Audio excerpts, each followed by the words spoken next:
पारदर्शक कारभार करू असं म्हणणाऱ्या भाजप सरकारने सध्या अपारदर्शकतेचं धोरण स्वीकारलेलं दिसतंय आणि म्हणूनच इलेक्ट्रॉल बॉन्डच्या बाबतीमधली जी माहिती आहे ती माहिती उघड करण्यासाठी हे सरकार नकार देते। अर्थातच इलेक्ट्रॉल बॉन्डच्या बाबतीमध्ये असोसिएशन फॉर डेमोक्रेटिक रिफॉर्म्स या संस्थेने एक याचिका सुप्रीम कोर्टामध्ये दाखल केलेली आहे।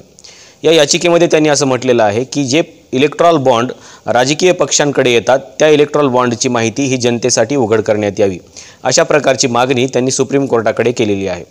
गेल्या काही दिवसापासून सुप्रीम कोर्टामध्ये यावर सुनावणी सुरू आहे।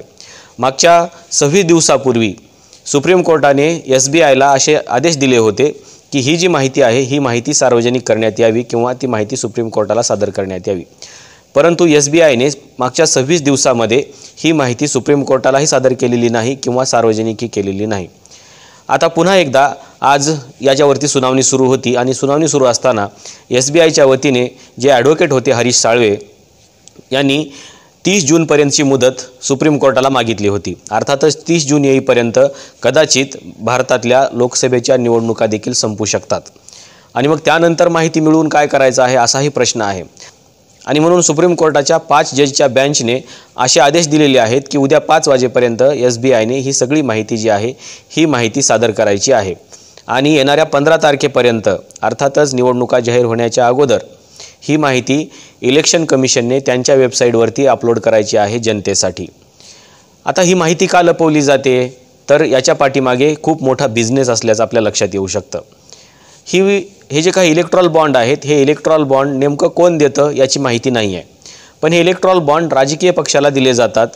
कोणत्या राजकीय पक्षाला किती इलेक्ट्रॉल बॉन्ड येतात याची माहिती आहे, परंतु ते कोणाकडून येतात याला कोण देतं हे मात्र निश्चित माहीत नाही। आपण जर बघितलं तर याचे आकडे हजारो कोटीच्या घरामध्ये आहेत आणि सातत्यानं जो पक्ष सत्तेमध्ये असतो त्या पक्षाला हा हजारो कोटी रुपयांचा निधी जमा होतो।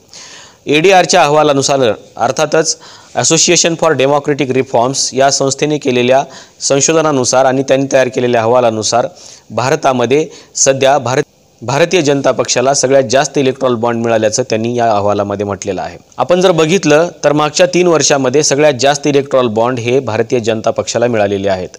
2017-18 मध्ये भारतीय जनता पक्षाला 210 कोटीचे इलेक्ट्रॉल बॉन्ड मिळालेले होते। 2018-19 मध्ये हा आकडा 1450 कोटीच्या वर आहे, तर 2019-20 मध्ये हाच आकडा 2555 कोटीच्या वर आहे। आणि आपण जर इतर राजकीय पक्षांचे आकडे काढून बघितले तर या आकड्याची बरोबरी करणारं कुठलंही कॅल्क्युलेशन याच्यामध्ये नाही आहे। अर्थातच सर्वच राजकीय पक्षांचं काँग्रेस असेल, JDU असेल किंवा AIMK असेल असे कितीतरी पक्ष आहेत, या सगळ्यांचं मिळून जरी कॅल्क्युलेशन केलं तर ते 2555 कोटीच्या घरामध्ये जात नाही। हा आकडा 19-20 पर्यंतचा आहे, त्याच्या पुढची माहिती आणखीन येणे बाकी आहे। अर्थातच 2024च्या निवडणुकीपूर्वी कुठल्या पक्षाला किती पैसा आलेला आहे हा याच्यामधून जाहीर होऊ शकतो। आपल्याला माहिती आहे की इलेक्शन कमिशनने 2019च्या निवडणुकीमध्ये खर्चाची जी मर्यादा आहे म्हणजे एका उमेदवाराच्या खर्चाची मर्यादा ही 70 लाखापर्यंत ठेवलेली होती। यावर्षी ही मर्यादा 95 लाखांपर्यंत त्यांनी वाढवलेली आहे। अर्थातच यावर्षी निवडणुकीला पैसा सगळ्यात जास्त लागणार आहे। आपण जर याच्या आकड्याकडे बघितलं तर आपल्याला असं दिसेल की 2019-20 मध्येच भारतीय जनता पक्षाकडे एवढा पैसा जमा झालेला आहे की ते हा खर्च सहजपणे पार करू शकतात, परंतु 2022च्या नंतर अर्थातच 24 पर्यंत हा पैसा किती जमा झालेला आहे याचा मात्र आकडा अजून बाहेर आलेला नाही। आणि म्हणून ADRने सुप्रीम कोर्टामध्ये अशी याचिका दाखल केलेली आहे की आम्हाला याची माहिती द्या, आम्हालाच म्हणून नाही तर जनतेला याची माहिती असणं गरजेचं आहे। मुळात हा जो इलेक्ट्रॉल बॉन्ड आहे हा बॉन्ड कोण खरेदी करतं याची माहिती निश्चित नाही। आता ज्यावेळेस सुप्रीम कोर्टाने SBIला हे विचारलेलं आहे की इलेक्ट्रॉल बॉन्ड खरेदी करणाऱ्या लोकांची यादी जाहीर करा किंवा त्याची माहिती द्या, त्यावेळेस SBI असं म्हणतंय की आमच्याकडून ज्यांनी इलेक्ट्रॉल बॉन्ड खरेदी केलेली होते त्यांची जी काही नावं आहेत ती एका बंद लिफाफ्यामध्ये आहेत आणि ते मुंबईच्या मेन ब्रँचमध्ये ठेवलेले आहेत।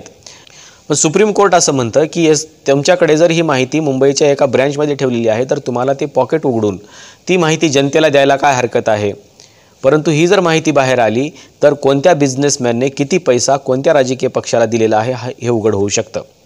आणि जर ही माहिती उघड झाली तर आपल्याला असं दिसेल की या देशातलं जे सरकार आहे हे सरकार या देशामधले भांडवलदार वर्ग चालवतात, कारण ज्या राजकीय पक्षाची सत्ता येणार आहे त्या पक्षाला हा वर्ग प्रचंड मोठ्या प्रमाणामध्ये निधी देतो आणि सरकार आल्यानंतर त्याच्याकडून तेवढा वसूलही करून घेतो।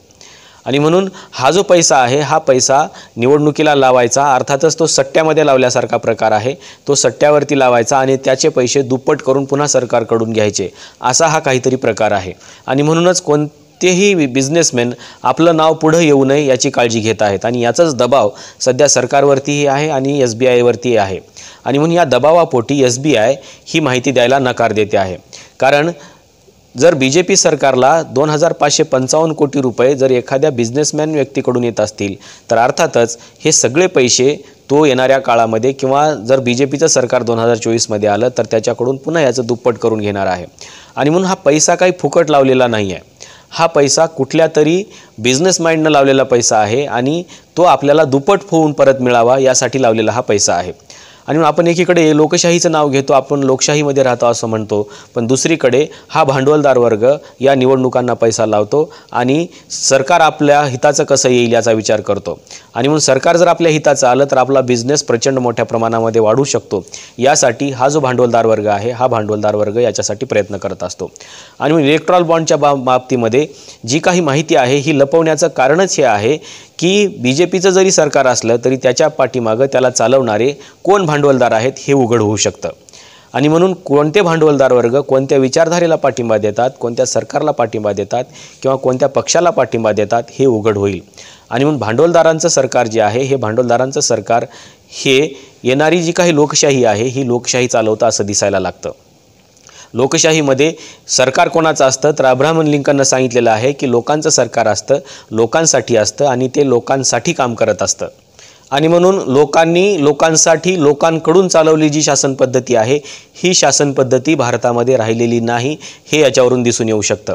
आणि म्हणून या लोकशाहीच्या पाठीमागे जो भांडवलदार वर्ग काम करतो आहे तो भांडवलदार वर्ग कोण आहे हे जर आपल्या लक्षामध्ये आलं तर आपल्या असं लक्षात येईल की आपण ज्या लोकांकडून चालवणारी शासन पद्धती असं म्हणतो ती लोकांकडून चालवणारी शासन पद्धती नाही आहे, तर ही शाही लोकांकडून अर्थातच या देशामध्ये असलेल्या बिझनेसमन लोकांकडून चालवली जाणारी ही लोकशाही आहे असं आपल्याला दिसून येईल। आणि याचसाठी ही जी सगळी माहिती आहे ही सगळी माहिती लपवण्याचा प्रकार सुरू आहे। म्हणून भारतामधली जी लोकशाही आहे ही लोकशाही आपल्याला पूर्ण लोकशाही असलेली दिसत नाही, तर या लोकशाहीला सदोष लोकशाही असं म्हटलं गेलेलं आहे। सदोष याच्यासाठी आहे कारण ती लोकांकडून चालवलीच जात नाही आहे, तर ती भांडवलदार लोकांकडून चालवणारी लोकशाही आहे असं आपल्याला दिसायला लागेल। आणि हे जे आकडे आहेत हे आकडे आपल्याला हेच सांगतात की हा पैसा कुठल्या तरी भांडवलदार वर्गाकडून येतो, त्याच्यावरती त्या पैशाच्या जोरावरती निवडणुका लढवल्या जातात आणि पुन्हा त्याच भांडवलदाराला त्या सरकारचा फायदा होतो आणि त्याचे पैसे पुन्हा दुप्पट त्याला परत दिले जातात।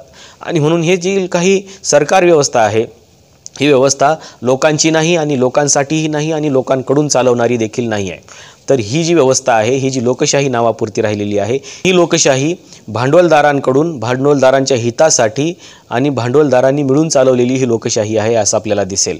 ही लोकशाही लोकांची राहिलेली नाही, तर ही आता फक्त शाही लोकांची लोकशाही राहिलेली आहे आणि म्हणून ही जी माहिती आहे ही माहिती लपवली जाते। आजच्या निर्णयामध्ये सुप्रीम कोर्टाने SBIला असे निर्देश दिलेले आहेत की उद्या 5 वाजेपर्यंत अर्थातच 12 तारखेच्या 5 वाजेपर्यंत तुम्हाला ही माहिती सार्वजनिक करायची आहे, म्हणजे ती सुप्रीम कोर्टामध्ये सादर करायची आहे आणि इलेक्शन कमिशनलाही ती माहिती द्यायची आहे। आणि इलेक्शन कमिशनलाही असे निर्देश देण्यात आलेले आहेत की इलेक्शन कमिशनने ही माहिती 15 तारखेच्या आत ही माहिती त्यांच्या वेबसाईटवरती लोकांसाठी पब्लिश करायची आहे। लोकांना हे सांगायचं आहे की कोणत्या पक्षाला कोणत्या लोकांकडून किती निधी आलेला आहे किंवा किती इलेक्ट्रॉल बॉन्ड आलेले आहेत हे लोकांना दाखवून द्यायचं आहे किंवा त्यांना त्याची माहिती द्यायची आहे। 15 तारीखच का? कारण 15 तारखेला आपल्या देशामध्ये कदाचित निवडणुकांची घोषणा होऊ शकते, निवडणुका जाहीर होऊ शकतात आणि एकदा का निवडणुका जाहीर झाल्या तर मग ही माहिती आपल्याला जाहीर करता येणार नाही। आणि म्हणून निवडणुका जाहीर होण्याच्या अगोदरच ही माहिती त्यांच्या वेबसाईटला पब्लिश झाली पाहिजे असे निर्देश सुप्रीम कोर्टाने आजच्या निकालामध्ये दिलेले आहेत। एकीकडे सुप्रीम कोर्टाने असे निकाल जरी दिलेले असले तरी दुसरीकडे एक निवडणूक आयुक्त रिटायर झालेले आहेत, एका निवडणूक आयुक्तांनी आत्ताच राजीनामा दिलेला आहे, तर फक्त एकच मुख्य निवडणूक आयुक्त सध्या कामावर आहेत। अशा परिस्थितीमधून हा देश जात असताना सुप्रीम कोर्टाने दिलेला हा निर्देश म्हणजे लोकांच्या हितासाठीचा निर्णय आहे आणि लोकांच्या बाबतीमध्ये जो काही भ्रम आहे की ही लोकशाही आपण चालवतोय का, हा भ्रम दूर व्हावा किंवा ही लोकशाही नेमकं कोण चालवतं हे लोकांच्या लक्षामध्ये यावं यासाठी दिलेला हा निर्णय आहे. म्हणून आजचा निर्णय हा सुप्रीम कोर्टाचा महत्त्वाचा निर्णय आहे. आपल्याला या निर्णयाबद्दल काय वाटतं हे सांगायला विसरू नका.